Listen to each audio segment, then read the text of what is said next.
Well, friends, it is Sunday night or late afternoon, live with Material Issues. This is episode number 256. Wow. I'm Mark Hershberger of Pop Detective Records. I'm over here in sunny, hot South Jersey. Yes, we're going to hit almost feels like 100 this week. Isn't that crazy? Just outside of Philadelphia, but we're having a great time this weekend. Joining me as always, my very good friend from what should be hotter Southern California, but maybe it's not her, Mr. David Bash at the International Pop Overthrow Music Festival.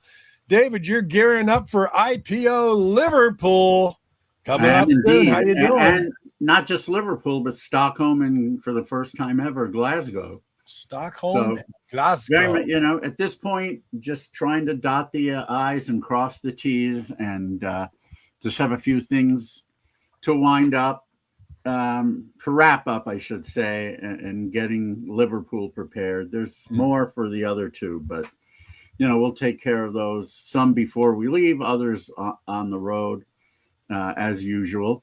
But yeah, very, very excited about the trip. As always, going back to the cavern, just such a magical time, magical place. Well, as you know, and as maybe some of our listeners know, but so anyway, that's all happening. I'm trying to think if there was anything else. I'm collecting tracks for the IPO CD. We're moving along with that. We're about 2/3 full right now, and today is actually a month until deadline. So we've just got to get the extra 1/3, and we'll be good to go. It'll be another three CD. At this point, I can pretty safely say yes, but hopefully all 3 discs will be full rather than partial. But I think going to be is this one going to be released on vinyl? Yeah, right. Isn't that what you always ask our guests? Is that going to be released on vinyl? If it was a single disc compilation, then maybe. But and my graphic artist Steve Stanley really wants to have a vinyl release. I think he really wants to work on one. But I've told him that it's going to have. I mean, we could do a best of with like the favorite track from each of the IPO compilations. But even that would be that'd be 27 tracks. So yeah, we'd be talking about a 2-disc comp. How about it could be doable, but we'd have to sell enough, and that's always a conundrum that every band faces. How about if you get to 30 IPO compilation releases and you do a box set of all the CDs? Well, again, it's we'd have to be able to sell them, and that again, that is it's certainly not a slam dunk in any respect. So I mean, it's always like sort of in the back of my mind, because it would be great to do it. It would be a lot of fun, and I mean, that if it does happen, it's for the future. Got some kind of cool records in the last week that I wanted to show. There's a band that those of us who are old enough to remember, we know them so much for their big funk hits in the 70s, like Love Roller Coaster, Fire, Funky Worm. And that would be the Ohio Players, not the Ohio Express, mind you. Ohio Players, The Ohio Players. What a lot of people don't know, and this is true for a few of the sort of funky bands from the 70s, what a lot of people don't know about them is that back in the 60s, they released an album called Observations in Time. And it's not funk, it's pure soul. And they're really, really good at it. Nice. One article that I'd really love to write someday is the top 10 heretofore unknown soul albums. Soul is not a genre, and I mean, this is a generalization, of course. There are notable exceptions. Yeah. But soul is not a genre where there was a lot of there's a lot of emphasis on albums. Albums were mostly, you know, hits plus other tracks that were written usually by other people, just kind of stuck on there. That's not always the case. And in the 60s and early 70s, there were a lot of soul groups who released very solid albums. But those albums, yeah, there you go. Hey, Tim. But those albums weren't really taken all that seriously. I mean, the first, you know, and you can correct me if you think I'm wrong, the first serious soul album was What's Going On by Marvin Gaye. That was one that obviously had a concept behind it. That, you know, he was very passionate about the environment, about how Black people were being treated, police brutality, all that kind of stuff. And so it was taken very seriously as an album. And then of course, Stevie Wonder, you know, started coming out with albums that were supposed to be looked at as albums, not singles plus a bunch of other tracks. And by the way, can you believe Stevie Wonder turned 76 today? I thought he was a lot older than that. And 76 doesn't seem like that old for Stevie Wonder. I remember one time in 8th grade, one of my friends asked me, how old do you think Stevie Wonder is? And this is in 1972. Yeah. I said, I don't know, 30. It's like, no. I didn't know about Fingertips, the 12-year-old genius at that time. So yeah, but he just turned 76, and I swore he was older. Huh? You know, he just turned 76. I swore he was older. It doesn't seem like he's been around a lot longer than that. I know. Well, he has. I mean, he was the 12-year-old genius. You know, a little sad note today. One of my favorite artists, Dennis LeCourrier of Dr. Hook, passed away yesterday. Oh, I'm sorry. At 76. That must be you love that band. Love Dr. Hook and the Medicine Show, but yeah, he was living over in London, and the news just broke he passed away yesterday. Sorry so about that. You know. Anyway, I just to finish my thought, this album's quite rare, and so I had to pay I wouldn't say a pretty penny, but at least an attractive penny for it. Fairly shiny penny. But the cool thing is, one company who was very well aware of this album was Omnivore, and they actually did a CD reissue of it. I think it was last year or the year before. So you can find this album on CD. And you can definitely hear the tracks. And I think there may have been some extra tracks on it. But I wanted the original vinyl on Capitol Records. Really, really good soul album. Cool. Another thing I found, and this relates to the album I talked about last week, Ogden's Nut Gone Flake. Yeah. I was looking around online for, different versions of it. And what I hadn't known until early last week was there was a Japanese record store day version of it last year. And if you look here, the cover is completely different. Yeah. I'd never seen this cover, but that's how it came out in Japan back in '68. Wow. So they did this really cool record store reissue. I haven't opened it yet, but I believe it's on red vinyl also. So I'll take a look at that later. But that's one hell of a psychedelic cover. Yeah. Speaking of psychedelic covers, and this is an album I think our guest can relate to pretty well. My guess is he still owns it or has owned it. Back in '67, the Beatles did Sgt. Pepper, and it was revolutionary. Well, the Stones didn't want to be left out in the cold in the psychedelic world, so they put out an album called Their Satanic Majesty's Request. And the thing that was most noteworthy about it was the lenticular cover that you see here. Over the years, copies have gotten really beat up.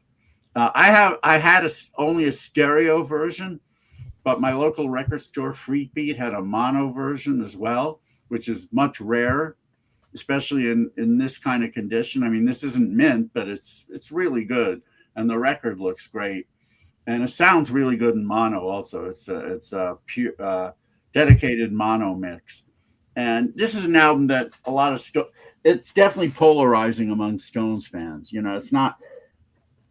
Yeah, I mean, it's not one of my favorites, but yeah. Yeah, so it's not like, for example, Sticky Fingers, which most Stones fans really love. But this one, some people think it's awful. Mm-hmm. Some people think it's great. I'm in the middle on it. I think there are some amazing tracks, and I think there's some tracks that they probably shouldn't have done. You know, it's similar to the Four Seasons when they did the Genuine Imitation Life Gazette album, Right. that was their attempt to be kind of psychedelic. And what do a bunch of northern New Jersey boys who were out on the street corners singing harmony, what would they know about psychedelia? The answer is not too much, but some of the tracks though are very, very cool. I mean, it's poppy as well. Yeah. They didn't go like way overboard. I don't think they probably weren't doing those kind of drugs, so they couldn't. But you know, it's an album that a lot of Four Seasons fans think they had no business doing. But yeah, it's interesting to hear nonetheless. So. Yeah, I mean, I think there's some really good tracks on it. Not all of them, but I think you know, kind of like Satanic, there are some pretty cool ones. Well, we'll find out what our guest thinks about their Satanic Majesty's request. But let's talk about him. Okay, where am I doing here? All right, I'm good. I have known this gentleman for many years. I think I first met him in the mid-90s when his band Cosmo Topper was a huge part of the LA scene. That was when I was kind of familiarizing myself with the bands that were around and learning a lot about the scene, and ultimately coming up with the idea to do IPO. And said band, Cosmo Topper, did play IPO for many a time over the years, and I'm always grateful for that. This gentleman, he's probably best known to the world for being the keyboardist of a great band called Burning Sensations. And if you were around in the early 80s with the advent of MTV, when back then they had videos in rotation, that's pretty much all they did, played music videos. One of their songs called Belly of the Whale was in heavy rotation for a while. I saw that video many a time back in 1983. And they had an album with that track on Capitol Records. They also had an EP. He's been in other bands between and along with Cosmo Topper over the years. And he's played on the people he's played, whose albums he's played on are like a who's who of the LA scene. Susan James, who I have to say is one of the greatest guitarists I have ever seen. And my guest probably agrees with that. But Nelson Bragg, Stu from the Negro Problem, Cloud 11, Jensen Bell. There are a whole bunch of people whose albums he played on. And of course, his band had a few albums along the way, including this one called Pure Fast Vibration. I don't know why I had to look, but because it's kind of it's almost a mantra of his that life should have pure, fast vibrations, and that things should really be positive, rather than dwelling on the negative. Look at the positive, and his songs generally do that. We'll play a few tracks from Cosmo Topper, and of course, one of the reasons he's called they were called Cosmo Topper is the top hat that has become his trademark over the years. A lot longer than my hat has become mine. He's been wearing that thing for many, many years. He's also he's a scholar of the LA music scene back from the late 60s and on. And we're going to talk about some of the bands that he had the pleasure to know and play with and all of that stuff. So let's to paraphrase the aforementioned Marvin Gaye, let's get him on. Would you please give a huge Material Issues welcome to Mr. Morley Bartnoff? Thank you so much, gentlemen. There he is. There he is. Thank you so much for being here. You are definitely an icon in the LA music scene, and we're very glad to have you. Icon as much as I can get away with, so I really appreciate it. And I wanted to say, first off, about Majesty's request. Do you know that all 4 Beatles are on the cover, right? Mm-hmm. Have you been able to find them? I have over the years. It wasn't bad. I understand why that record rubs some people the wrong way, but even if you can just dig Nicky Hopkins' piano playing. Yeah. I mean, there's just moments of it. I appreciate what they wanted to do. They wanted to make a statement of that time, but they were never ever going to sound like that again. Mhm. And that was Right. both the plus and the negative. And I enjoyed that record at the time. It felt like it should have been there. Is it my favorite Stones album? No, absolutely not. But it's an important step in their growth that probably led them to Beggar's Banquet, right? Whatever they Right. went on afterwards, it got better. Right. So Right. there we go. I And just wanted Beggar's to, Banquet certainly is the favorite album of a lot of Stones fans. a lot of people, right? And I think they realized it too. I think there was a time where everybody wanted to dive in that same swimming pool. Yeah. Right. Well, why not? Look, I mean, it was the Sergeant Pepper became such a sensation so fast that yeah, you wanted to see if you could do it too. I love that imagery of people walking either in the canyon or going to places, and everybody was playing Sergeant Pepper through the window. Like it was this agreement. We all were going to agree. We're waiting for that record, and it became its own experience, right? And it was also the time where you opened it up and you read the lyrics and you had artwork of cutouts. So the experience of the album was so important. It wasn't about a hit single anymore. It was about the experience of the LP and what an Absolutely. enriching agreement we had worldwide. It was a beautiful time. Was Yeah. it? Let me ask you that just as a follow up to that, Morley, because I remember when Sergeant Pepper came out. I was very young, but I wasn't old enough to get my own copy and appreciate it as it is. For people who were old enough to await that album and it came out. We've never really asked a guest this question among all the Beatles related questions we've asked, but was Sergeant Pepper really from the get-go a sensation? I mean, was like everybody that you knew listening to it, talking about it, freaking out over it, like at the moment of release? I think that there was an agreement with the underground. First of all, let's just say this. Throughout in every major city, in every country, that this was your band that you loved, maybe as Mop Tops or Beatlemania, but they had progressed through Rubber Soul and Revolver, and this was their consummate statement of the summer of love. So it was the time. There was a time too. I'm making a parallel here, where Hair and the tribes that were doing that play and the songs and the movies was everywhere for 18 months. So you had that, you had Sergeant Pepper's, and it just felt that all possibilities of positivity were endless. So whether or not you look back on it and say maybe it wasn't as successful as other records, but it certainly was more focused and direct than Magical Mystery Tour, which was just a couple of EPs and a black and white television show that really kind of like, well, wait a minute, even though there were brilliant songs, hey, the two super brilliant songs on Magical Mystery Tour were supposed to be on Pepper's.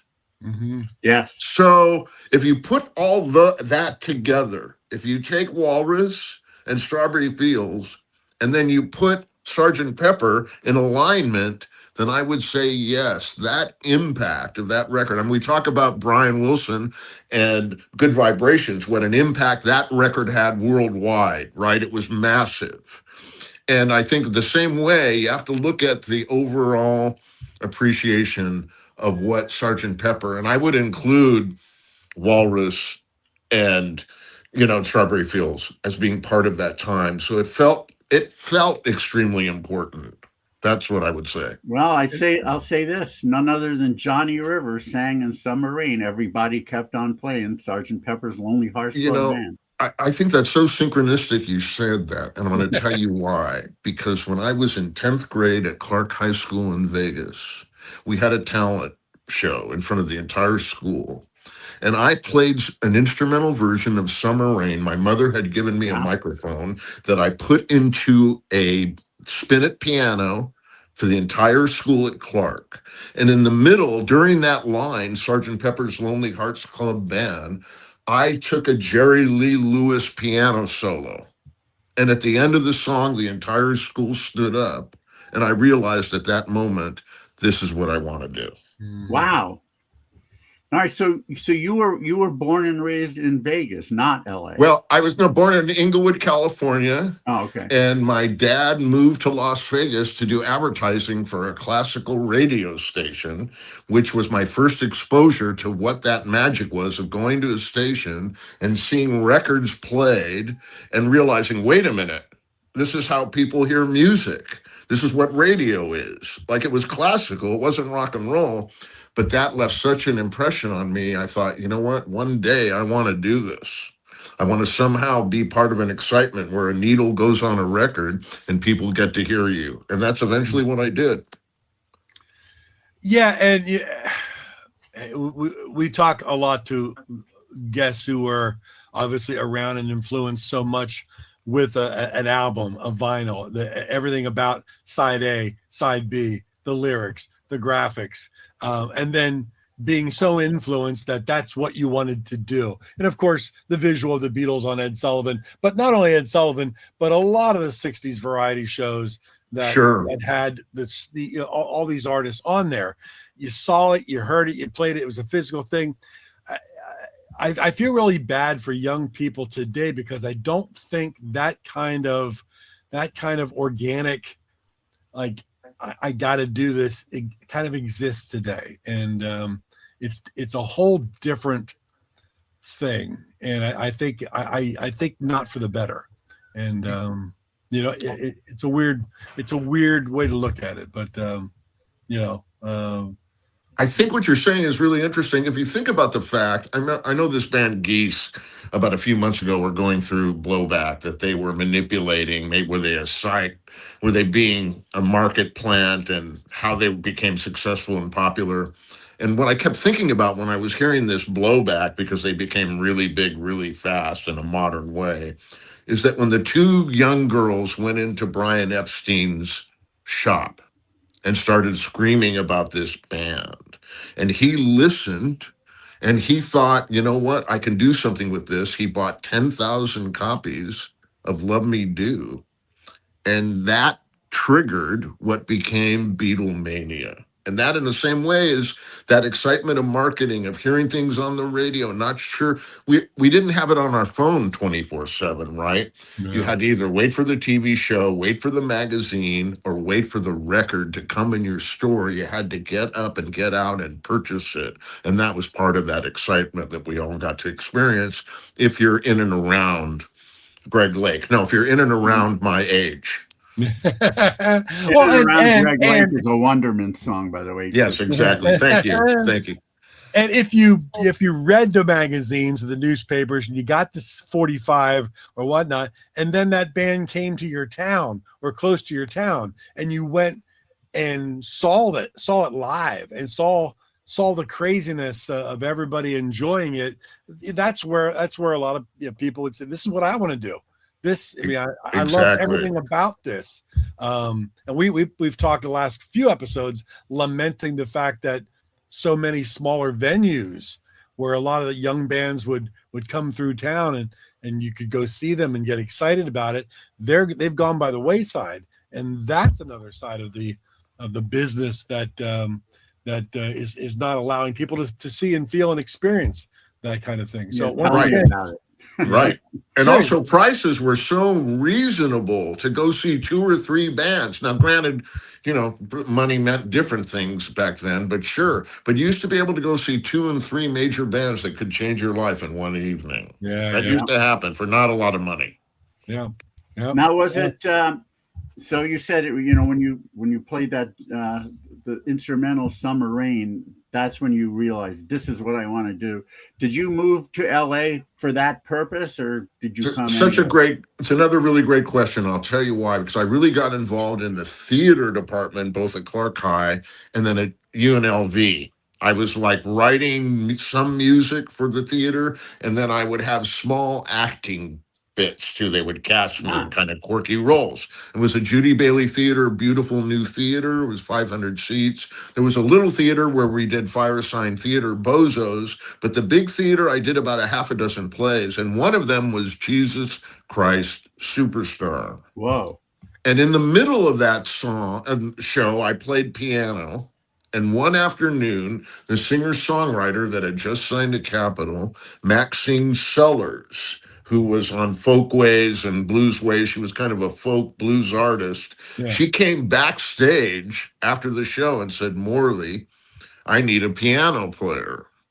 You're not going to make a lot of money, but come to my house at Beechwood Canyon. This is like 1975, and come and play my songs and see if we can work together.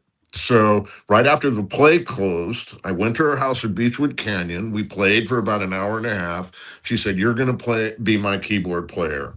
And that's when I moved to Los Angeles. We played the Troubadour opening for Ramblin' Jack Elliott. It was an incredible, there were seats there. It was like he had just gotten off the Rolling Thunder review, and we got a great response. We were written up in Hollywood Reporter. And once again, I thought, this is what I'm going to do. And it was because Maxine came backstage and said, why don't you come and play my songs and see if we can work together. She had one album out on Capitol. Didn't really go that far. She probably belonged on an independent. She was one of those artists, right? But she kick-started things, and things kind of spiraled from there. And I've been in Los Angeles ever since, December of 75. Wow. Did you put together a band quickly, or were you doing a lot of session stuff? You know, I think that what happened is that after Maxine, I met this singer-songwriter by the name of John Raskin. And he was a poet, kind of a folky guy with really kind of clever songwriting. And we started writing together. And eventually we turned into demo tape, and Casablanca heard us, and they signed us as a band. And that band was called Bugs Tomorrow. Oh, We had an yeah. album out in 1980 on Casablanca. That was Oh, that was yeah. like going to rock school for me. Artie Ripp was the executive producer. We recorded at Fidelity Recorders. I lived that life. It was incredible for about 2.5, 3 years. And then Andy and the Rattlesnakes came from that. And then Tim McGovern from the Motels, after he got kicked out, came and saw the last Rattlesnakes gig and said, Andy's moving to New York to become a music teacher. This band's way too good. I'm stealing the band. And that band became Burning Sensations. Who named Burning Sensations? Because obviously it that was conjures Tim. up certain images, doesn't it? Without a doubt. It was Tim. I have a really funny story about that, which is when we opened for Roxy Music for 2 nights at the Universal Amphitheater, I'm in the restroom going to the bathroom. I had to go to the public room because the other room was too crowded. And I'm in there and I hear some guy say, Burning Sensations, like he was talking about our set. And somebody next to him goes, dude, you got to go to the doctor immediately. Yeah. So that was, it's been a long and great road, and I'm nothing but appreciative to have been able to play music in this town for a long time. I've met a lot of great people, and there is a lot of great history. There was a time where you could go from Orange County to the San Fernando Valley, and there'd be bands playing at clubs every night, and a lot of them eventually got signed to indie or major labels and got kind of a career from playing clubs in LA. And you were really active going out to shows at that point? A lot. I mean, in the beginning, I went out a lot. And I'll tell you one really kind of magical story. I had a wonderful date on Valentine's Day night, and I went to the Whiskey A Go-Go. And we were in a band together, this beautiful woman. And we covered the Pop song Down on the Boulevard. Do you know it? Mm-hmm. It's a great song, right? And we went to go see the Pop in the Motels. It was the Pop's record release party for Arista and their album Go. Right. And we were really excited. We were like, whatever. We were still late teenagers, maybe early 20s. And I thought, well, wait, this is what you do. Somehow you meet the right people, you write songs, you get gigs, and then you get signed. I didn't understand the mechanics of it, but I thought that's what people are doing. So I met this show. Both bands' sets were fantastic. And I remember they introduced David Robinson, who was from, the Cars, was in the audience. It was this big deal. You can feel the pulse of LA, and record labels were signing bands. But the synchronistic thing was, I didn't know anybody in either of those bands, the Pop or the Motels. But eventually, I'd be in a band with or do shows with or be produced by or be roommates with every single person on that stage in both Wow. bands. Wow. That's crazy. So it's just synchronistic, and you're thinking Yeah. like your vibe is where you leave it. I have one other vibe story like that, and that I'd won tickets to see the Farewell Dramarama show at the Roxy. And Clem Burke, rest in peace, was drumming at the time. And I go to the show, and they had appropriated 1970s living rooms with Hmm. the giant stereo, big plush, pillows, TV screens, and it looked like a living room. And the set was mind blow. It was the original band, but with Clem Burke on drums. And I kept thinking, this band can't break up. Like, this is way too good. How can this band break up? I remember thinking, they can't break up. It's not going to happen. And the weird thing is, 8.5, 9 years later, I'd be on that exact same stage playing their first album with them for VH1 Bands Reunited Oh, special. yeah. Oh, yeah. And I yeah. kept thinking, that was my vibe. I just projected this vibe out there, like, you can't break up. And then I wound up being in the band and playing and recording with them for almost 15, 16 years. Holy cow. Well, your Wow. vibe has always been very positive. Well, I And, appreciate it. sometimes, when you combine that with talent, it can, it can bring dividends. And in your case, just being in all these bands. Well, I appreciate it. Oh, yeah. Now, Yeah. how was it that you ended up being a part of Burning Sensations? Well, okay, so it's a great story because Andy and the Rattlesnakes, we played the same clubs that everyone was playing. And Andy was probably getting a little bit frustrated. We had submitted a demo to A&M, and they said, well, we kind of like it. No one would commit. And that band, there's a direct connection. When Bugs Tomorrow, Andy and the Rattlesnakes, a couple of the members left Bugs. He went off on his own, John Raskin, and the Rattlesnakes were playing. And we kind of honed our sound. We did all the hard work. We would play 3 and 4 nights. We played a place called the Tars Tavern, which was in like Venice. Maybe 3, 4 nights, 5 sets a week. It was kind of like you hear, Beatles playing crazy a number of sets. So we got really tight. We were musically all over the place. We really literally from funk to reggae to R&B to some pop. And Andy just decided he needed to go to New York to become a music teacher, and that he was just too frustrated with the music industry. I understand it. So our last gig was at the ON Club, which was in Silver Lake on Sunset, where a lot of reggae and ska bands used to play. And that night, Roger Prescott from the Pop brought Tim McGovern, who had just been tossed out of the motels, to our last gig. And we didn't know we felt really lost, like we'd worked so hard, Andy was moving. But Tim saw the potential, and he had 2 or 3 really powerful songs that he had produced on an 8-track demo for himself. One of them was Belly of the Whale. And he got us a development demo deal. We went in El Dorado, right across the street from Capitol Records on Vine, and we recorded 3 songs. And before we knew it, lawyers were negotiating, and that took a long time. We kept playing. We played 35 Monday nights. Wow. At 11 p.m. at Madame Wong's Chinatown, Monday. That's the first place you mentioned that I've heard of, because I didn't move out to LA until 80.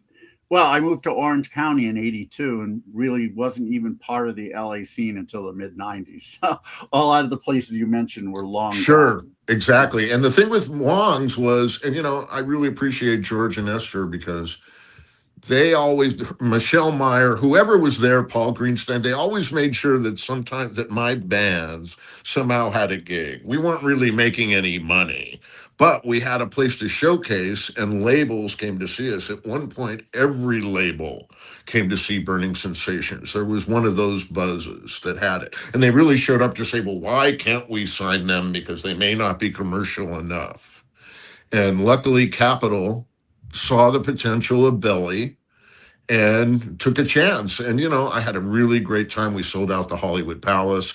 We opened some great shows. We toured, you know, lasted about 3.5, 4 years. We had a song on the Repo Man soundtrack. Did you know that? Right. Yeah. No. Pablo Picasso. And I'm mentioning that because next year a big book is coming out about Repo Man, both the movie and the soundtrack. And the writer Jim just interviewed me. And what's interesting about that, if it wasn't for the soundtrack, that movie would have never been reissued. But because of the songs on the soundtrack, they kept having to reissue the movie, and it became kind of a big cult classic. No, that's often a big deal, even with some movies that people hate, like The Big Chill. Right. The soundtrack was more important than the movie. Yeah. Right. Interesting.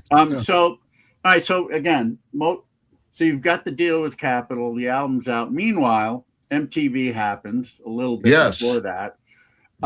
Was the video because I remember Belly of the Whale much more from the video than from hearing it on the radio, even on Rodney. So I didn't hear it as much. Well, Rodney did not play it, but I've got a great K-Rock. I got a great K-Rock story, and then I'll tell you about MTV too, which is that my wonderful girlfriend at the time, Susie, and I she had worked for Rachel Donahue at one point as an assistant. Yeah. And when we got the EP from Capitol, they gave us X amount of copies, which I think they charged us for. Regardless, that's how it went. Yeah. So I took these 2 EPs with Susie. We went to Pasadena, downtown Pasadena, and we gave both EPs to Rachel Donahue at K-Rock. She thanked us, shook our hands. We said goodbye. And that afternoon, Jed the Fish played Belly for the first time. And it was kind of like the things you do. It's that experience. Everyone gets to have that experience to hear themselves on the radio the first time. And that was amazing. K-Rock added the song. And once they added it, I remember there was a meeting once at Capitol. And Richard said, who was the president at the time, I've got good news and bad news. He goes, the bad news is they're moving me to EMI in England, so I'm not going to be able to work your record. But the good news is there's a budget for a video. And it was right when MTV was starting. Because we had a budget to do that video, it was a lifeline that allowed the band to have that exposure and to be able to tour, because without that, no one would have ever heard that song. Yep. Yeah, I remember seeing, like, in the dance clubs and around the Philadelphia area, seeing the video much more than hearing it anywhere else. So they played through the clubs via the video. Yes, which was huge. Yeah, huge. Yeah, and then Disney Television picked up on it in the 90s. Do you remember DTV? Oh, really? Yes. Yeah. So I've had mothers come up to me a long time ago and say they knew the song because their kids heard it on DTV. And then eventually it wound up on a compilation that they put out, and that gave it another lifeline. And so they did an animated version of it with Whale and, Jonah, and they did that. You can see that right now on YouTube. Somebody just released it. And speaking of, I left this for David in the text. Somebody did an AI remix of Belly of the Whale 24 hours ago. Oh my God. And it looks amazing. I want to say it's got a caveat. It looks absolutely amazing. The sound is great. The guy ran through a process. It's never looked that good. But AI mixing is not a perfect science yet. So sometimes some of the faces turn Japanese, literally. And I'm not kidding. Like, if you're looking at it, you're going, wait a minute, did somebody put mushrooms in my soup? But these things happen, but it really looks amazing. And I thank the guy today on YouTube because it's never looked that good. So you didn't read the fine print that said it was a combination of Burning Sensation and the Vibrators. But exactly. That's what I'm thinking. It was a mix mash, it was a mashup. So I you got me curious now though. So it's out there on YouTube somewhere. Right now, you'll see it. It's only got maybe 55 people have watched it. You can see it's animated. I left it in David's where he was promoting the show. I put it there because it just happened maybe 24 hours ago. Oh, I got to look at it. I wasn't sure what that was. I thought it was just the regular video. So No, if you'll see it, and if you A/B it, I mean, I highly recommend it because most of the duplications of it are just somebody taking it from an MTV Yeah. shot, so from the mid '80s. But this is something that was done on equipment within the last 6 months. Wow. So Okay. the fidelity is like you're seeing like the greatest remastering of all the imagery. But you'll notice that the lip syncing is not perfect. I found the same thing. I went to see Wizard of Oz at the Sphere, which was really amazing, both Oh, the wow. soundtrack, but it's not yet a perfect science. It will be. So some of the images on the far right and the left aren't quite captured by the technology yet. So it kind oh of my blurs God. itself out. It's going to get better, but it's not there yet. Are we there yet? Not quite. one of the things that AI has done in principle, well, probably not in principle, but I think the what's the word? The motivation was really good. You've probably seen these things where they show a particular actor in their heyday, and then the way they look now, and if they're gone, they're wearing angels' wings. Yes, I yes. love that in its concept, but the AI sometimes is so bad that you Really just bad wonder why would they even bother. It doesn't look like the people at all. And at the all. weird thing Yes, is sometimes that's so true. the younger person looks right, but the older one doesn't, and vice versa. Those are the ones I really don't like. If you can Yeah. do what the older person would probably look like, you can't get a younger one that looks right. What's the deal here? Well, and then there's the new Rolling Stones video. Have you seen it? The No. deep fakes? Yeah. Well, it's all deep fakes of the band when they look, and they don't quite look right either, by the way. Right. Yeah. I will say this about AI. There are a lot of incredible drawbacks. I understand the blowback. I understand if you're a writer for television, if you're acting, and if you're a musician and you want only your copyrighted music, I understand it. But this is the weird thing about technology. Once you've opened the Pandora's box, you're not going to close it. So you have to find a way to remain relevant, be creative, and have certain stops and laws that are going to protect the original creativity, but you're not going to be able to stop the technology. No. Yeah. So I was thinking about MTV, and in spirit, no pun intended. It really did capture the back in the day when there were so many different styles of rock and roll being played one after another, and that did expand the taste of a lot of people. But of course, the one area that was not being covered was R&B, and I'll never forget the episode when David Bowie is on, and he challenges Mark Goodman. Poor guy. I felt he was so blindsided, and he also probably knew, well, there's certain things I just can't say right now. So Bowie asked him, so what's the deal? Why aren't there black artists on MTV? And poor Goodman started mumbling things about, well, that's not our demographic. It's like, oh my God, that made it worse. Yeah, that's a real moment. And the irony about that is eventually it would be 98% rap music that would take over. There's something ironic about the whole conversation, and we put it into context. They knew where the money was, that's for sure. Yeah. So, all right. So, Burning Sensations. What happens? You guys are out touring. You open for a lot of really cool bands. Yeah. What happens with the record? How does it sell? Well, there's a story about it that there was a marketing meeting at Capitol, and they looked at what was moving, and they made a decision between two records. And the one other record that they were choosing besides ours was Politics of Dancing. Do you remember it? Oh, yeah. They made a choice marketing wise. They said, well, we cannot promote both of these records. This is Welcome to 1983 at Capitol. Wow. So we didn't get the go ahead. And because we were only on alternative music and MTV on medium rotation, they did not get the record in stores. I know it sounds like a cliche, but the only reason why people really knew us was because of the video. So you couldn't buy at the time when people wanted the record, It was nowhere. They printed very few copies. You can find them now, both the EP and the LP, Yeah. but they printed very few copies. And that's basically what happened. And we were together for almost 4.5 years total. There were Wow. a few band changes.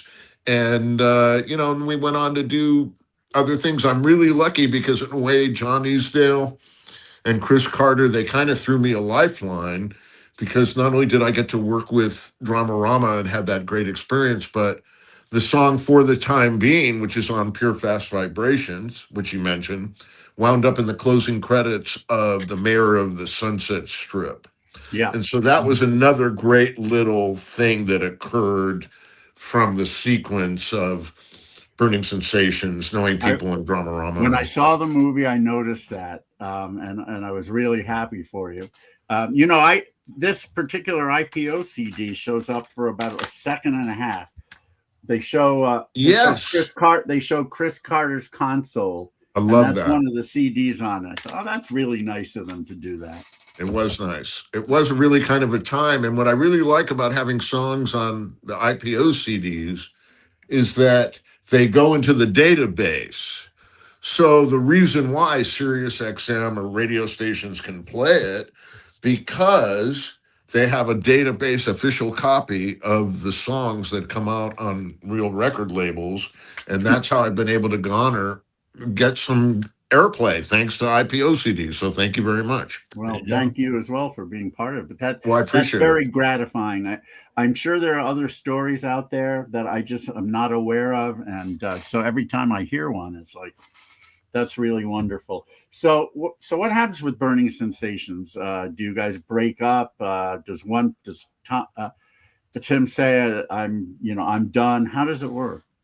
I think that it got to a point where in order to sustain a rock band, particularly if you're signed and you're on salary, it needs to have somewhat of a progress where it's able to sustain or get better. And after a while, if those two things aren't happening, then you have to really say, listen, there's not really any backing or finance for you to continue. Yeah. And, a couple times we tried to keep it going. We got back together a couple times. But, the magic was really in that first 1982 through 1984. There was a window. And there was a time literally where we were on alternative radio stations throughout the United States. And we sold out the Palace, which was called the Hollywood Palace. Yeah. And it felt like things were going to go, but I just have to appreciate what was.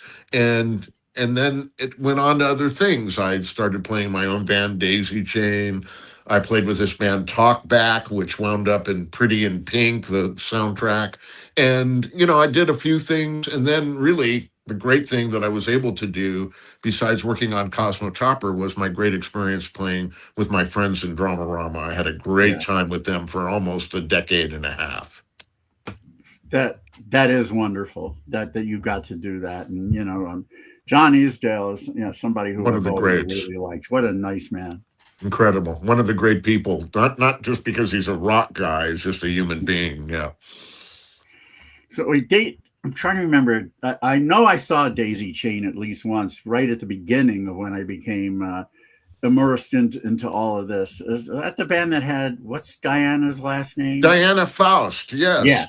Who was a publicist for Random House, and we're still very good friends. She's a great person, and we had a really good time. I was primarily only playing guitar, and we opened for Spirit one night, which was a great magical thing because I had kind of been acquaintances with Randy, and had some great experiences with him. So to be able to open for them at the Club Lingerie with Susan James, who you mentioned, a great artist.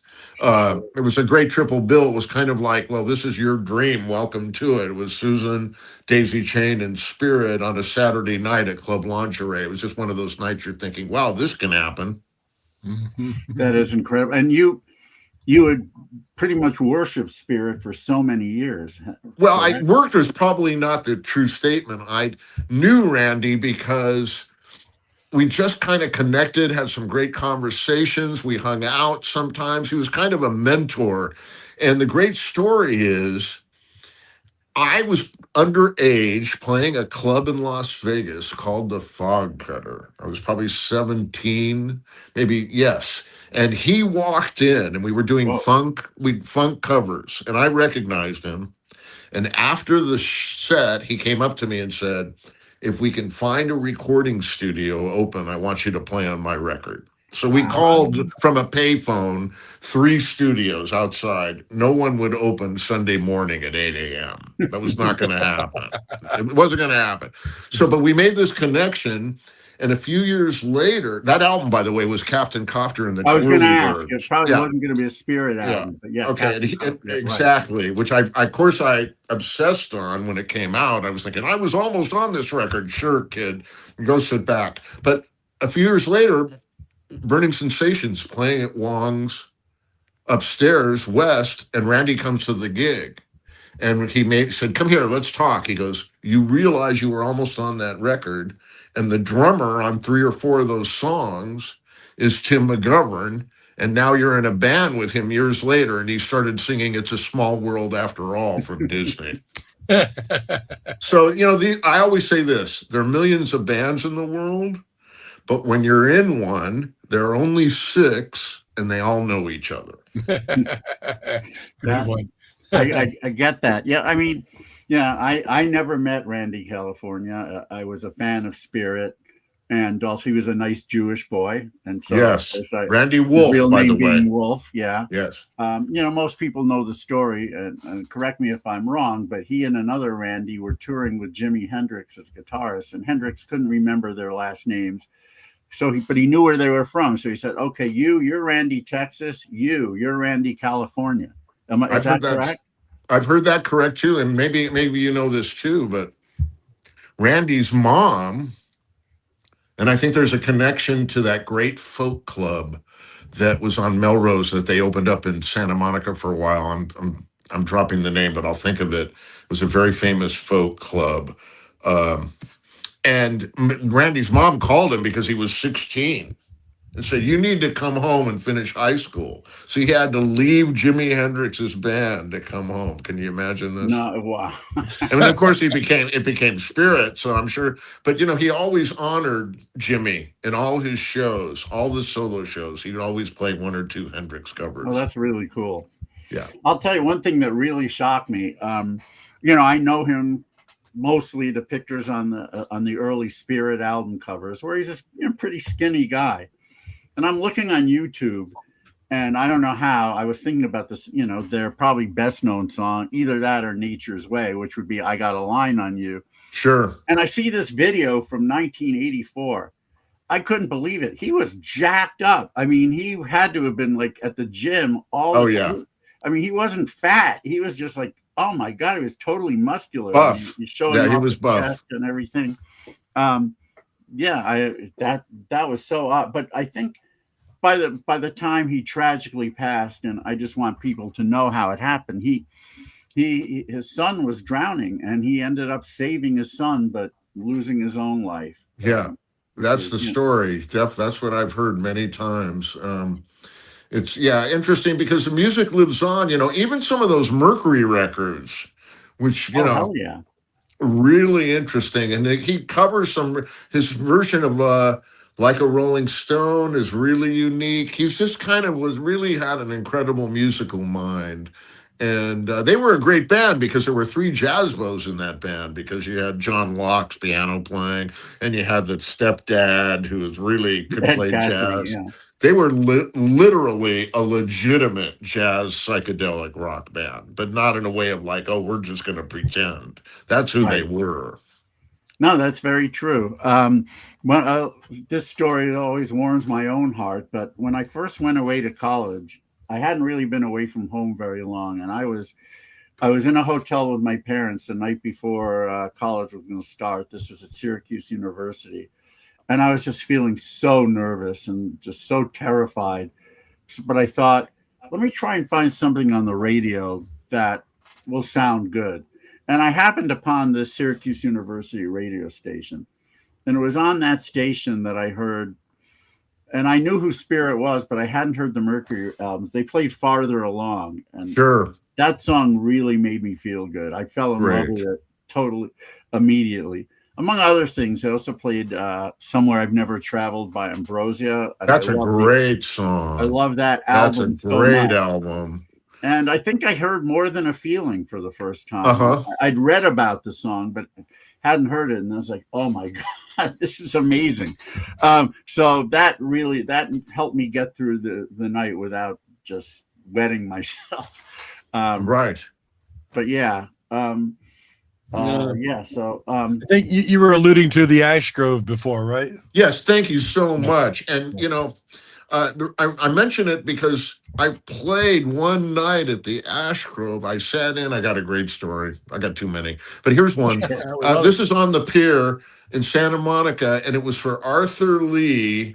He had 3 strikes, had gotten him and thrown in jail, and we were playing a benefit, and Baby Lemonade wanted me to sit in on one of Arthur's songs, and I can't quite remember. So I'm up there, I'm playing the song, and then the next song, Probin Gregory, who's now with Weird Al, who was Brian Wilson forever, was supposed to come in and play trumpet on Alone Again Or, right? So he's not there. He's running late because Probin used to have 2 or 3 gigs a night. That's his story. So they say, Morley, hit the trumpet sound on your keyboard. You're going to play Alone Again Or. No rehearsal. That's fine. Let's do it. And I'm getting ready. I'm all set to go. The place is packed. And right when the trumpet line's supposed to come in, Probin comes from the back door where the beach is with his trumpet, playing the line through the audience like it was Peter Gabriel. Wow. So the audience thinking this has got to be rehearsed. He had gotten there just in time. So we literally both got to play Alone Again Or at the Ash Grove together as a horn section, keyboard section. And that's my one Ash Grove experience. I'll say something amazing about that club and that guy. He made sure there was a pot of spaghetti for every band and beer on tap for every band. That's how he treated his musicians. Nice. Yeah, wow. That is, yeah, you don't see that too much No, anymore. I'm just saying, think about it for a minute. No, And it didn't matter if you were the opening act. It didn't matter if it was your first gig or you were the headliner. That was the amount of respect he had for performers. That's wonderful. Yeah, very nice. Very nice. So all right. So what comes first, Cosmo Topper or the hat? I was here's the story about the hat. I was playing bass in a 3-piece goth band called Nick Varoom's Tomb in the late 70s, maybe early 80s. And Nick said, you got to wear a hat to be in this band. Really? So I thought, okay, that's fine. I got to reinvent myself. I played bass. I had crazy outfits on. Nick Varoom was Jan Henderson, who's a writer of Monster magazines, and he was an original member of Haunted Garage with Tim Anderson, who was later in the Pop. Oh, okay. So he started me on this journey through hats. And I just continued it through the Rattlesnakes. And then it was just kind of Cosmo Topper. It made sense. So I've continued it. Now, my friend Harvey Kubernick, who's also my publicist and a book writer, wants me to shed the hat after my last Cosmo record, which is going to be called the Retrofit, the Vinyl Frontier? No, I'm forgetting the names. Too much going on. The final voyage of Cosmo Topper. And he wants me to shed the hat and record under my own name. So we'll see if that's going to happen. I have seen you without the hat. You actually have hair under there. I do have it. I'm not bald, but mystery is good. That's what I think. So shed the hat. Shed the hat. You're going to start a sign. You'll start a protest that'll show up. Shed the hat. When does Cosmo Topper form? The first shows were, I think, 1987. We had a residency at Club Lingerie. I think we played 4 Tuesday nights. And it was definitely a slow going. I was just getting used to playing guitar. I wanted to take a little bit of break from keyboard, but I worked really hard and I got better. I'm a kind of a decent rhythm player now.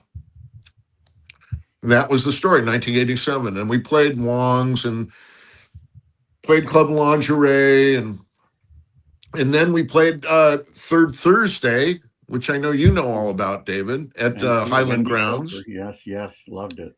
And then we played Poptopia and IPOs, and that's kind of was our journey. Yeah, and again, I was always so grateful to you for playing some of those early IPOs.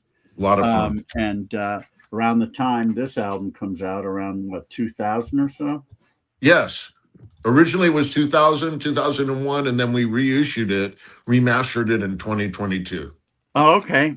Is there a CD of that? I need it. There's not there. Well, there is. If you go to our Bandcamp, you can actually order it. I shall.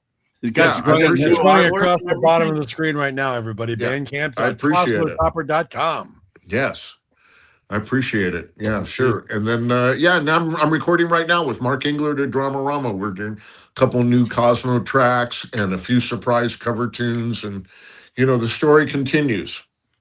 That is wonderful to hear. I do want to play some tracks that you did have on International Pop Overthrow. Fantastic. A couple of them were on Pure Fast Vibration, but some have maybe not shown up anywhere else. But the first one is from that album, and it's an interesting story. Volume 2 was on Delphi, which of course was Bob Keene's label back in the 60s, having people like Bobby Fuller on, Barry White. Yes, that Barry White was a songwriter for the label and did record a few of his own tracks, which are very Motowny. Anyway, back then, Steve Stanley, who was working at Delphi and helped arrange the having the compilation on that label, Steve helped me put the track order together. And I remember I was wondering about it a little bit. And Steve said, you know what? Definitely. I know you're starting disc 1 with Jason Faulkner, and he was a big name. Sure. Of course. So you got to do that, but definitely start disc 2 with the Cosmo Topper track. And I thought about it and I really liked the tracks. I said, yeah, sure. Why not? That could be a great opener. And well, it certainly worked for me because over the years, that song has grown to be my favorite track of all 42. Well, that means a lot, David. And if you do that compilation, make sure that it's one of the 27 included. So. It will. If we do the favorites of each disc, it no doubt will be. I want to play it because I think it's a wonderful track. I appreciate it a lot. Chord changes in here. I think it also it acts as a really good cross section of what you've done with this band as a musician. So. Here we go. This track number 1 on disc 2 of International Pop Overthrow Volume 2, The Law of Attraction by Cosmo Topper here on Material Issues.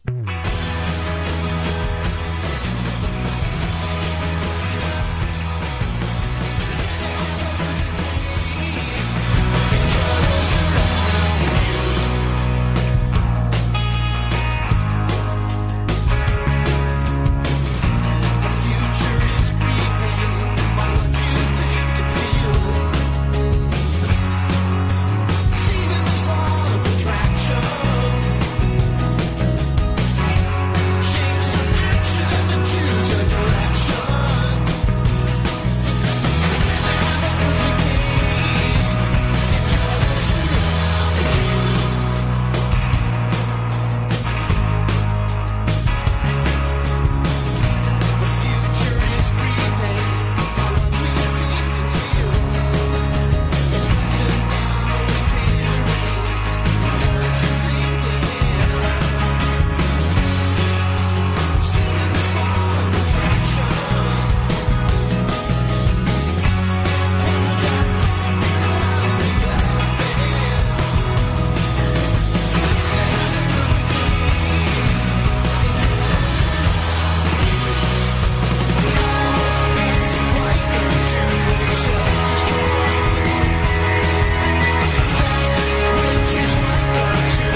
You know, there are certain chord changes in that song that just make my head explode in a good way. And I'm not a musician, and I've told a lot of guests and a lot of my friends, I don't want to know technical aspects of songs. I want it to always be visceral.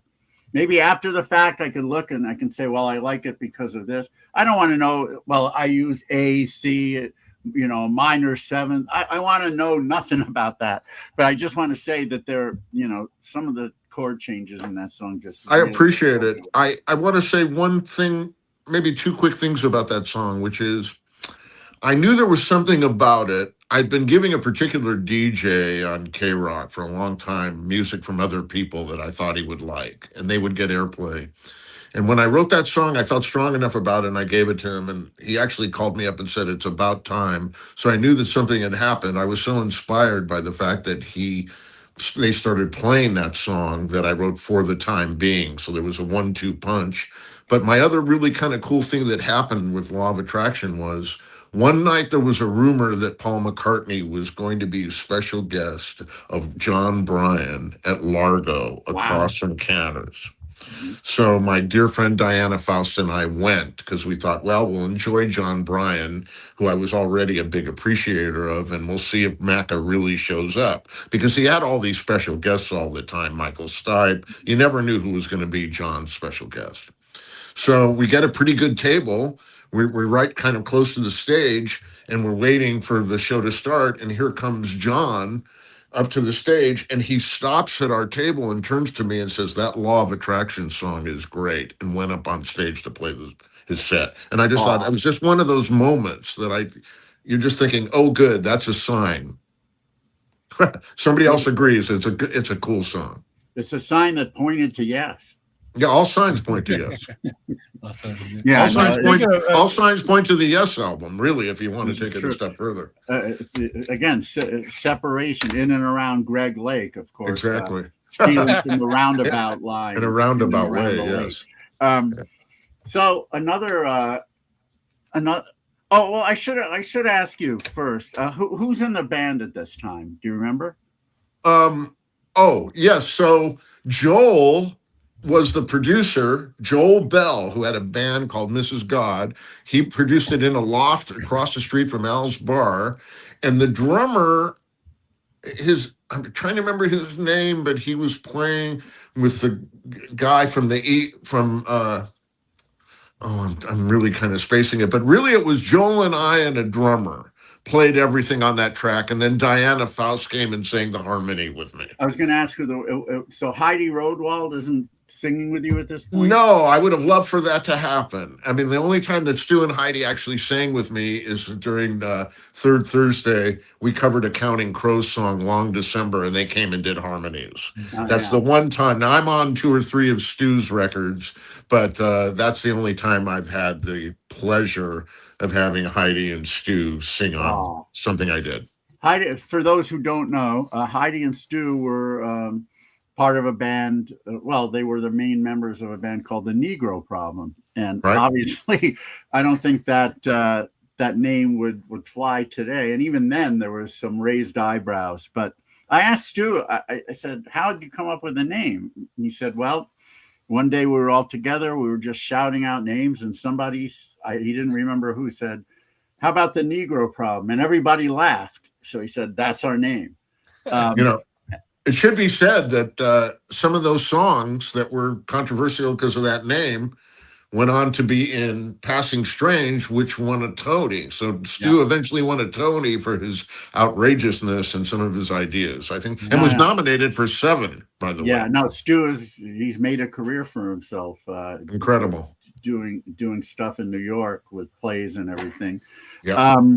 What else do I want to say?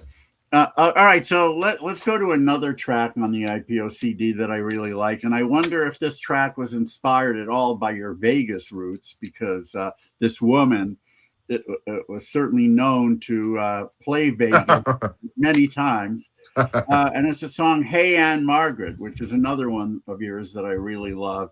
It's on IPO Volume 6, and I have to sort of apologize here for the artwork. I don't think Steve knew.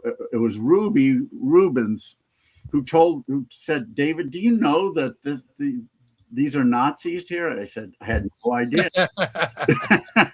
So there you go. Yeah. You did not see that coming. I think that's no, what I didn't see it right? coming. And when I saw the artwork, it just didn't occur. I didn't think about it. I just said, wow, this is a really cool image with the soldiers and the sun here.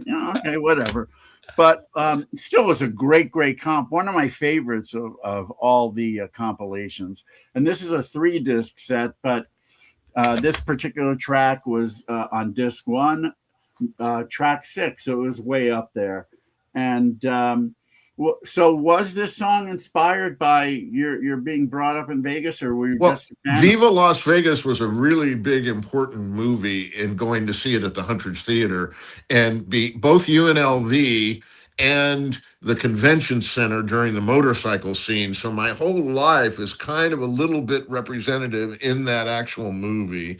And of course, she was absolutely beautiful. I will say the second voice that you're hearing and the harmonies and the guitar part are played by the amazing Probin Gregory. Yes. Yeah, Probin, of course, as you mentioned, being part of Brian Wilson's band, played with Wonderments for many years, put out a lot of his own music, which I wish was, on actual physical product, because his stuff was really cool. Great.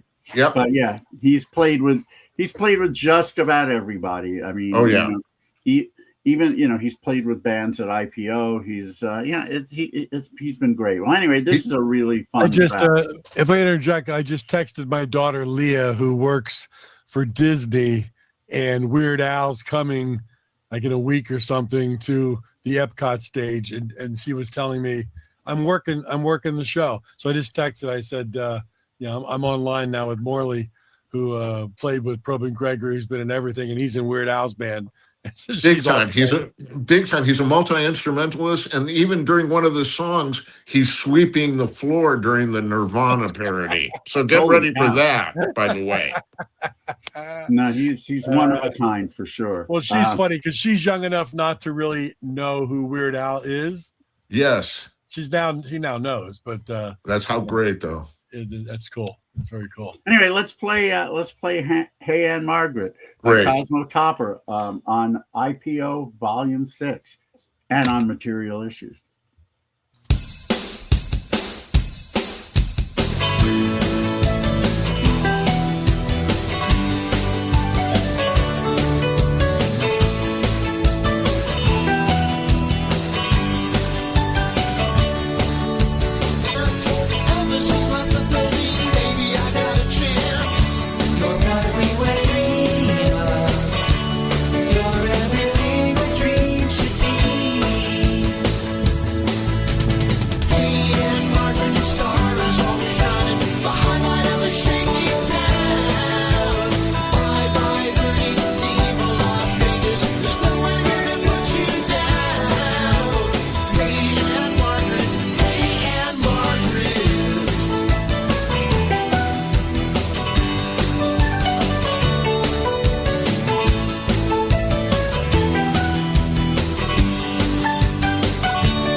Now, there's a song that should end up on a soundtrack for sure. I appreciate it. Great Hopefully I fan. one appreciate day. it. Hopefully one day.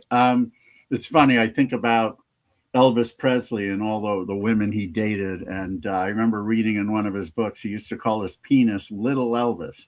Little Elvis. He said Thank you very Nancy much. Sinatra. Nancy Sinatra. He said Nancy Sinatra, who he dated, never did see Little Elvis. I wonder if Anne Margaret did.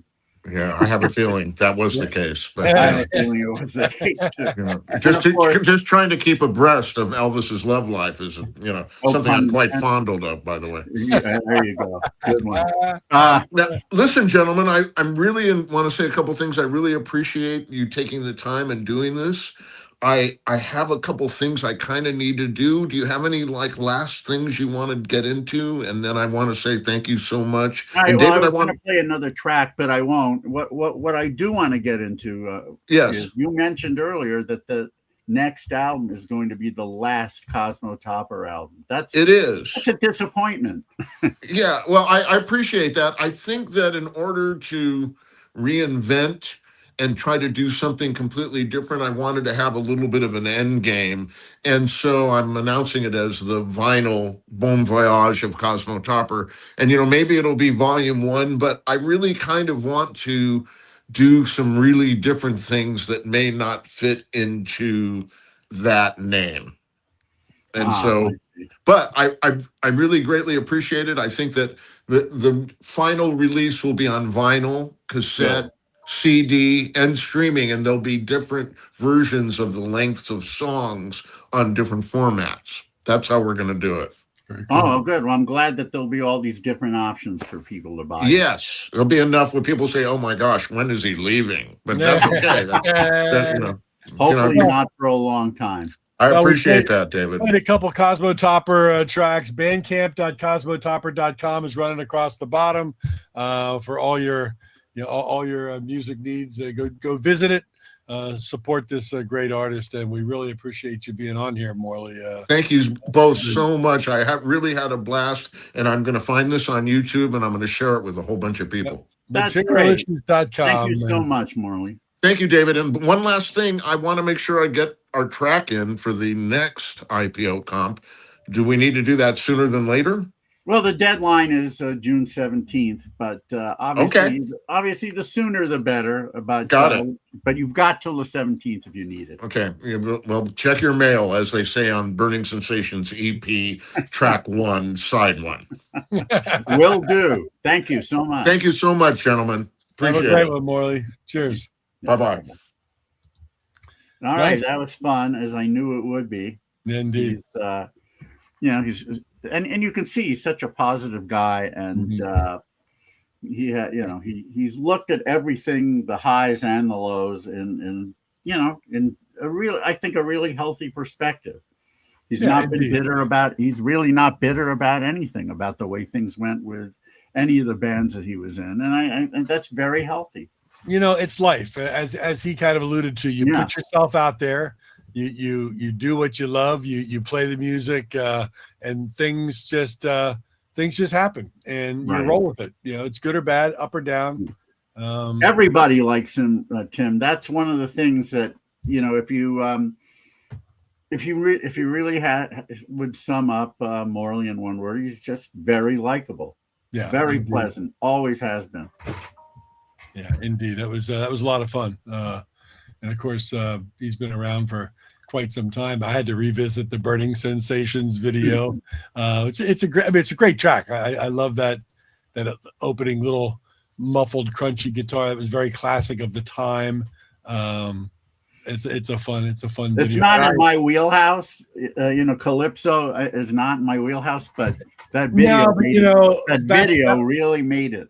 That was back in the day when although my musical passion is 50s, 60s, 70s, early 70s in the mid-punk area, but in the 80s is when I was old enough to go out in the clubs and be out and about. Right. And those kind of tracks, as he said, Politics of Dancing was picked over Burning Sensations to promote. I mean, that stuff was all just played at every dance club we went to in the city, in New York and Philadelphia.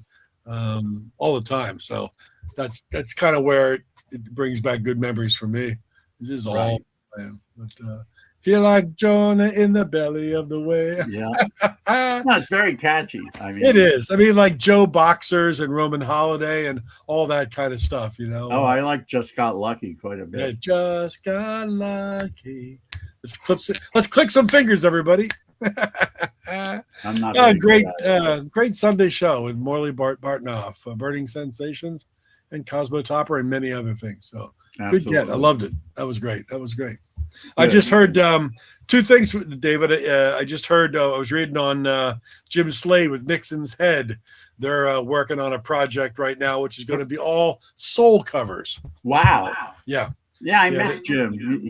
Nixon's Head played a few early IPOs, and haven't seen him or spoken with him for a while. I know he's like your almost next door neighbor. Yeah, he's real close here. I haven't really seen him in quite some time, but our lives separate directions. But I just read on his Facebook post they've been working on a project for about 2 years now, and it's going to be the soul tunes that they loved when they were young. And it's going to be something in that line. It's going to be really neat. But the big thing I wanted to ask you about was, did you see Paul McCartney's performance on Saturday Night Live last night? I did not. I didn't even know he was on. That's how. When I'm in the throes of IPO, there are a lot of things that go by me. So okay, well, I'll let you watch it at some point to get your opinion on that. Is it on YouTube at the moment? I would assume it is. I'll find it somewhere. Yeah.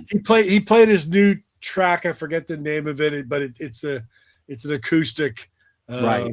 Brian and the other guitarists were playing acoustically, and he had the bass going. But it's all about the old days, you know, and remembering.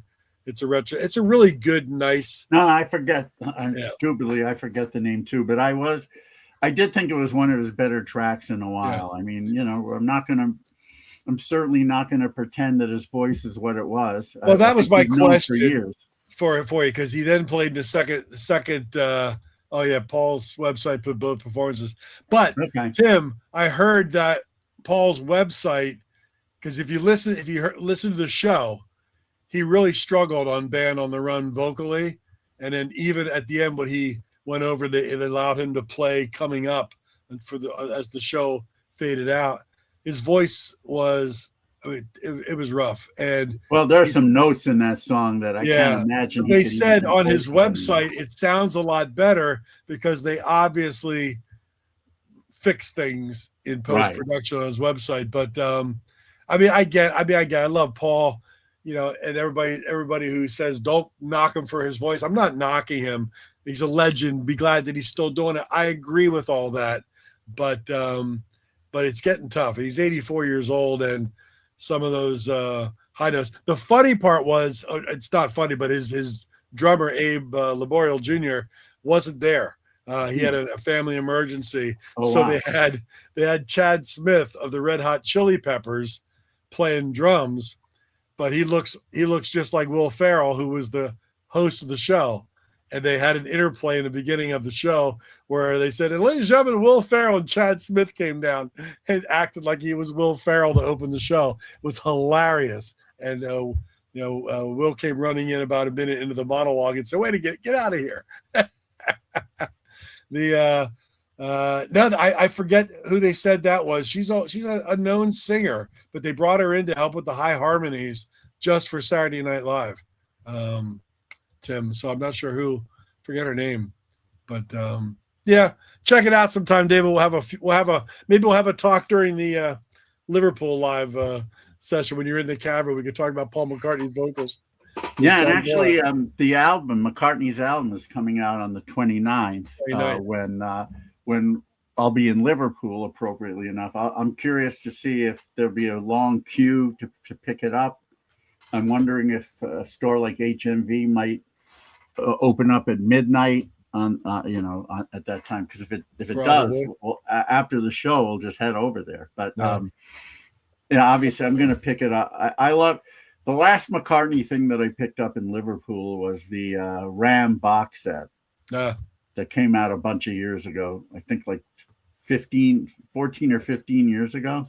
And I loved buying it there. So I have an EU copy of it. Not that means anything, but yeah, so that'll be kind of cool picking it up over there.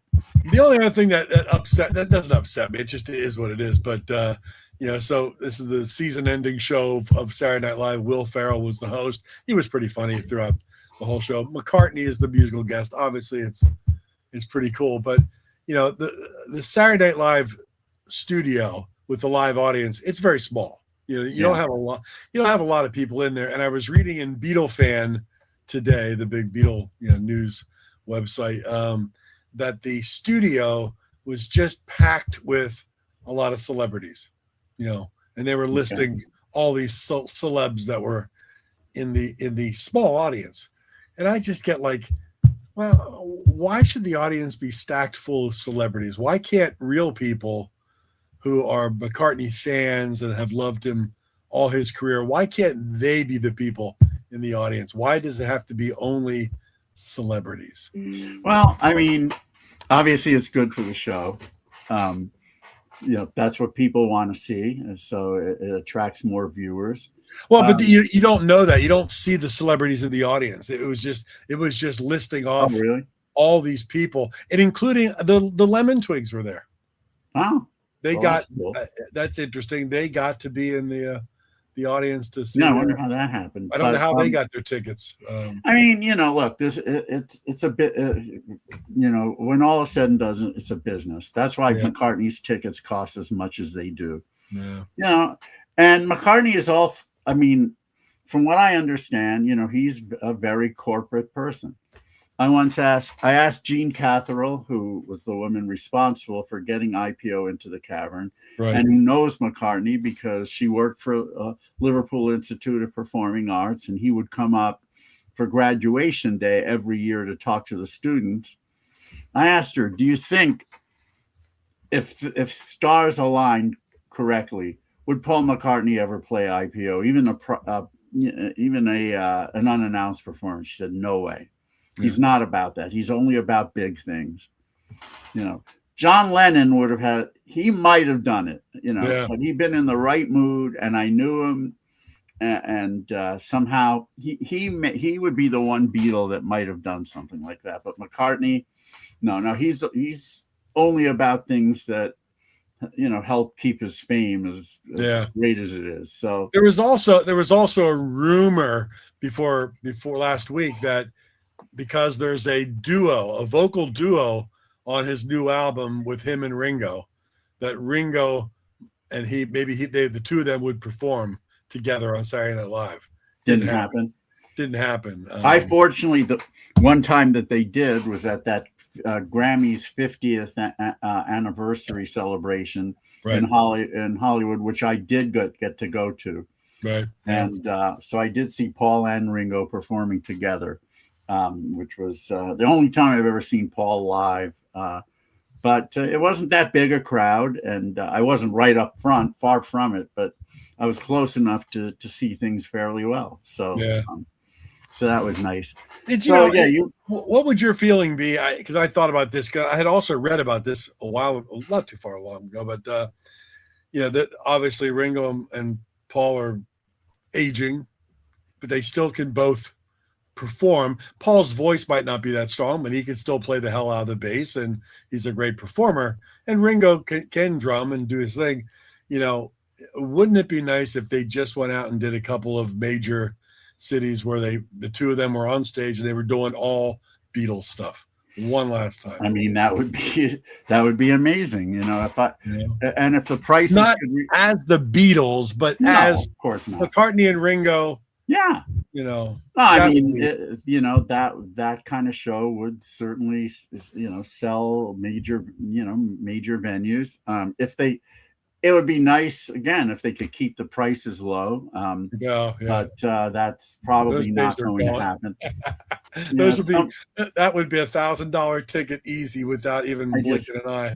I wish I had.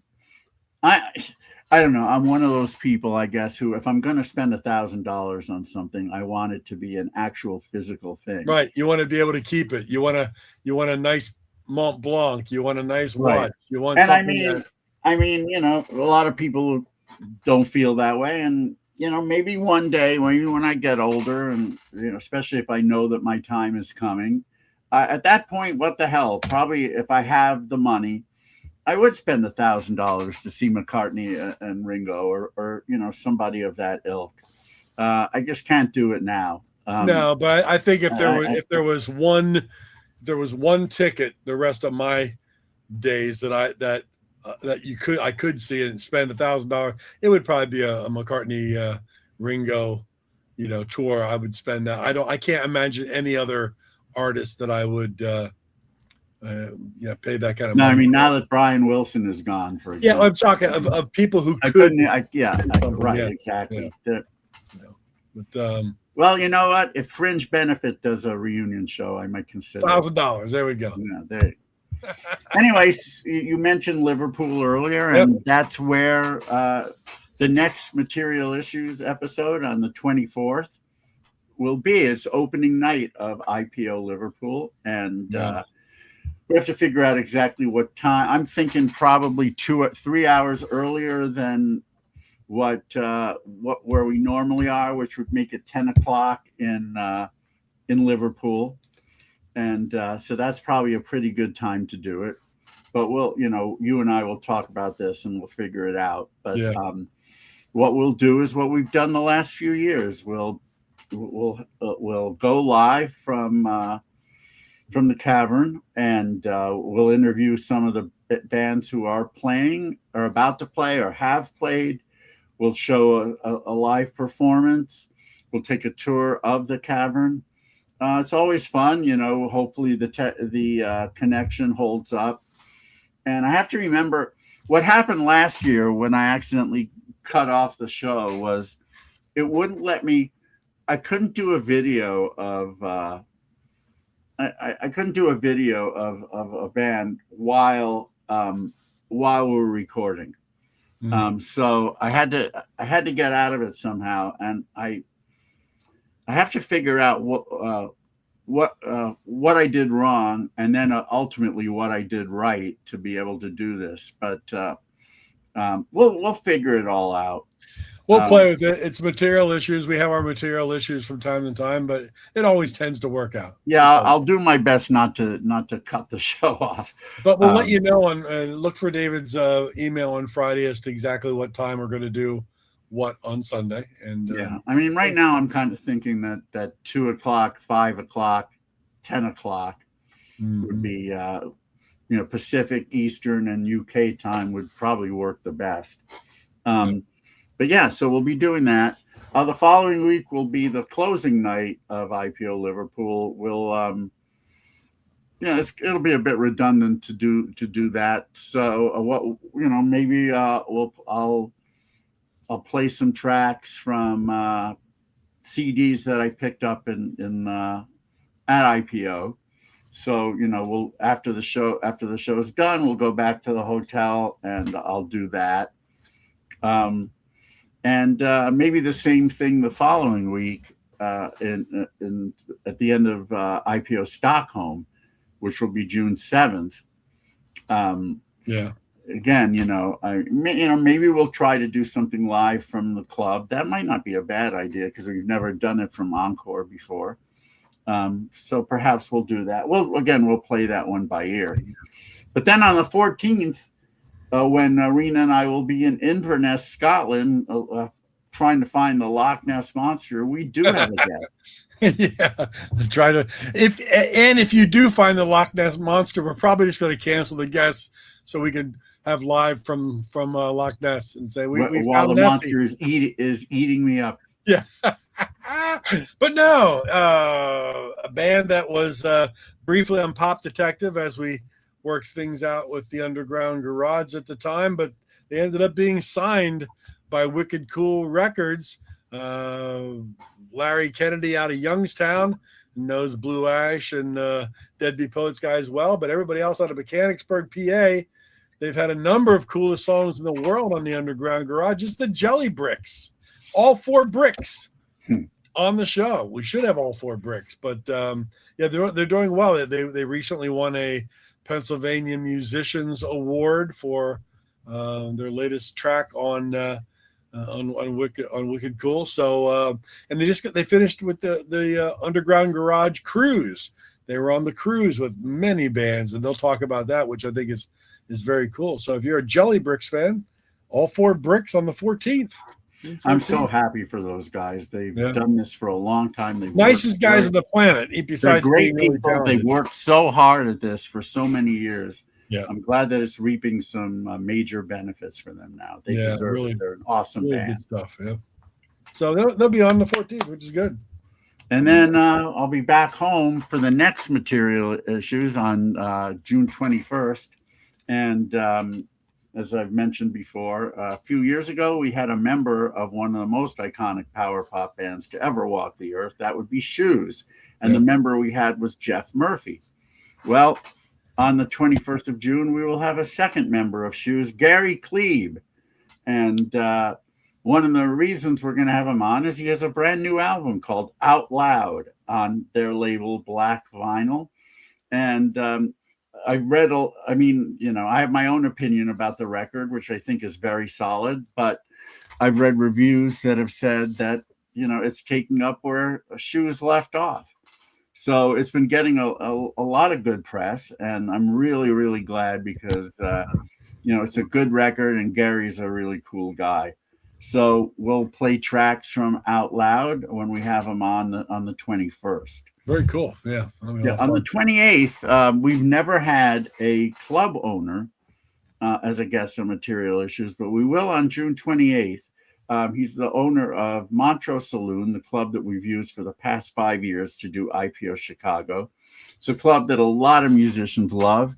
And the gentleman who owns it or co-owns it is a musician himself in a few great bands, even today. The Bon Mots, Penthouse Suites, and Who's This Mary? And he knows how to treat other musicians, which is why people really love to play there. It's also in a really good location with free parking and on Montrose Avenue, appropriately enough. He's, I guess, is also an attorney. So we can talk about that aspect of music. And he's an all-around good guy. He and his wife let me stay at their home during IPO Chicago, which has been very nice of them. Anyway, his name's Eric Cheel. Nice. And we will have him as a guest on Material Issues on the 28th. And on the 5th, all right, stupid me forgot to bring this. Give me a minute to go get it. Go get it. I'll go get it. Yeah, it's all good. We got a lot of things going on here in the next number of weeks. As I said, we'll have to get in touch with John Borak and see if he wants to hang out with me next Sunday, whenever David will be live from the cavern. If he can't, I'll keep everybody entertained as best I can, and we'll see what goes on the 31st and the 7th with Stockholm. Etc. We'll play some music. We'll do some fun things. Then we have a nice run of 4 straight weeks of guests, and of course, we continue to look for more interesting things. So, what do you got, David? Well, on July 5th, the day after Independence Day, on Material Issues, we will have our third author of a book about the Beach Boys. A few years ago, we had David Leaf. A little bit later, we had Stephen Gaines, and now we have David Beard. And he has a brand new book called All Summer Long, Conversations with the Beach Boys from Surfin' to Smile. So there are, it mainly talks about the early part of their career into the sort of quarter point of their career. And David's he's a huge fan of that period, and he knows a hell of a lot about it. He's, I haven't had a chance to read the book. I just got it yesterday, but I won't be surprised if it turns out to be a great one. And there's actually, I look at some of the quotes, and somebody here said, easily one of the best Beach Boys books I've ever read. So that's encouraging. Yeah. So we'll have David on. We'll talk about the book. We'll talk about some of the other things that he's done in Beach Boys land, like his magazine Endless Summer Quarterly, for which he's an editor. And so it'll be all Beach Boys all the time on July 5th. And then now I've lost track. Don't we have one more guest? What did you say? Did we have? Oh, yes, we do. Yes, we have. on July 12th, 26th. Yes, the 26th. On July 26th, this gentleman, who was a longtime fixture of both the LA and Minneapolis. Oh, yeah. 26th, yeah. He had an album in 1996 called She, and as it was at that time, it only came out on CD, but for the 30th anniversary of this album, we're going to have the first vinyl release of it, and I think it's going to be a two LP set. I'm sure it'll be really beautiful. Just a really great singer-songwriter, and a very cool guy.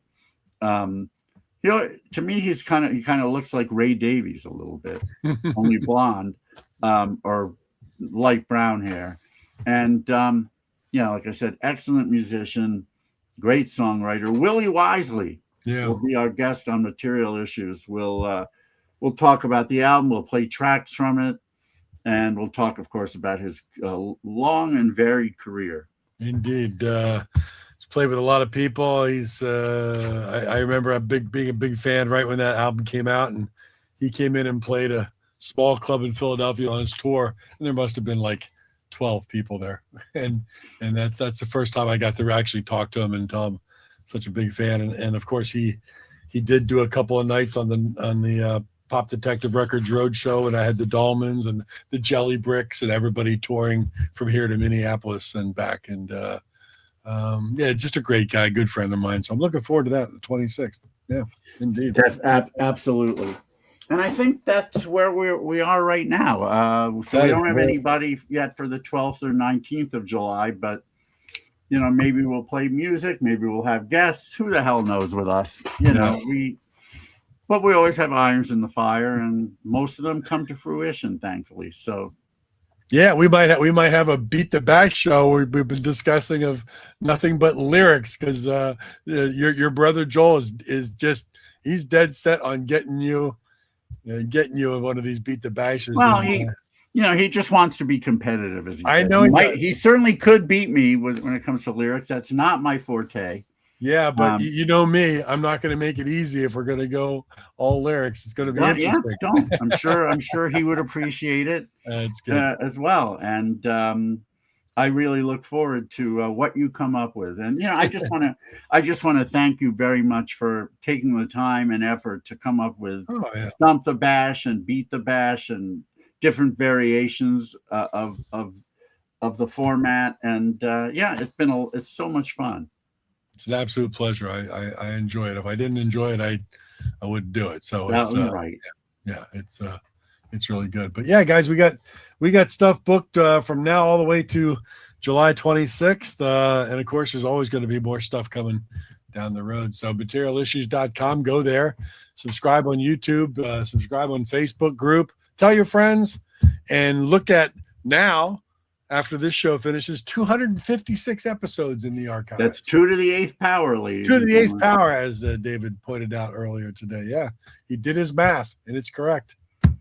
Yeah, I used to be able to actually do the powers of 2 up until like 6 digits. I can't anymore. There's a lot of things I can't do anymore. Don't we know it? That's what the ladies have told us. That's for sure. But we're here all night. All right, my friend. Great show with Morley Bartnoff. Absolutely, it was great. Thanks to Morley Bartnoff, and thanks to the people. Thank you so much, Tim, and thanks to the people who stuck around and watched. We always appreciate you very much, and hopefully we see you next week when Material Issues and International Pop Overthrow are at the world famous Cavern Club for opening night of that. It's always fun. Of the best IPO that we do, for sure. Yeah, indeed. Well, David, we'll talk to you this week before you take off for Liverpool, but safe travels Thank you. Obviously, and love Tarina, and Love to Chesanati. look forward to seeing you live from the cavern next Sunday. Absolutely. Everyone, again, have a great week, and we'll see you on Sunday. Yeah, peace and love, right? Mhm. Right.